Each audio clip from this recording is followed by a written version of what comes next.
আজকে তোরার মতো একটা টুনটুনি নেই রে, নাহলে মুখ ফাতার কোনে মুইতে দিলাম মিলে তোর বুঝছস। আমার তাড়াতাড়ি বন্ধ কর, আরেক ফুটো কিন্তু ইচ্ছে হইতাছে না তোরা বাতাস দিতে। নারেঙ্গি নিয়ে আলাপ করলে কাম হইতো না তো, তুই জানোস না তোরা যে গরমের দিনে বাতাস দিওনের লেগে বানাইছে। তো অক্ষণে কি গরম নি? তো অক্ষণে কি এর সিজন? অক্ষণে তো বর্ষা ঋতু, বৃষ্টির সিজন। তো বৃষ্টির সিজনে গরম লাগে না? কইতে গরম লাগবা বাদিমা, বৃষ্টির কারণে আবহাওয়া হয়ে থাকে ঠান্ডা। তুই কি আবহাওয়া দপ্তরের লোক যে এত আবহাওয়ার চিন্তা করস? আজকে তোরার মতো একটা টুনটুনি নেই রে, নাহলে মুখ ফাতার কোনে মুইতে দিলাম মিলে তোর বুঝছস। কেমন ফুংডা সুদা ফুলাবেন চিন্তা করো, সাদ্দর গাউদা রাখছে আবার উঠে দা আমারে চালাই রাখছে। আরে পাগলা, সাদ্দর গাও দিয়া ভাঙ্কার বাতাস খাইতে একটা মজা আছে। মজা নি, একদিন সাদ্দর গাও দিয়ে সকলে দেখবি তোরা কান্দ কইরা লয়ে যাইতাছে। আমিও বল কই, তুই দেখবি কইতে, তুই তো আগে টিকিট কেটে যাবি কা দুনিয়া ছাইরা। আমার মনে হইতেছে তুই একটু ইচ্ছা করে ফাঁকনা মিটা করতেছ বেশি কইরা। তো এতকানি জ্ঞানী বুঝছ যাওরা।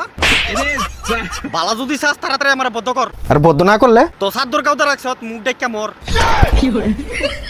তব দুনিয়াতে একটা ফাফি দূর হইব। তুই আমার ফাফি কইতেছ, আমি এমন কি তাফাপ করছি রে? সাদ্দর গাউ দিয়া ফাঙ্কা চালায়া বাতাস কাছে এত বড় ফাফি দুনিয়াতে আসেনি রে। এটা কি আমি একলা খা? এই দুনিয়ার সবাই খা। সবাই ফাফি, যারা সাদ্দর গাউ দিয়া ফাঙ্কা চালায়া ফাঙ্কার বাতাসটি দিন দিন নষ্ট কইরা যা।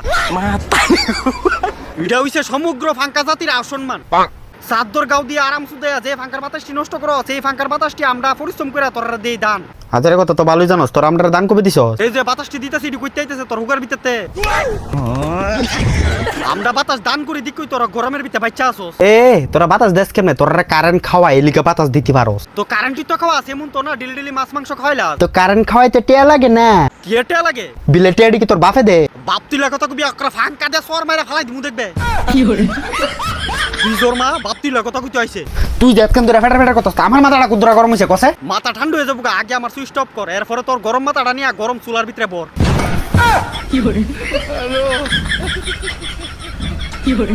ভালো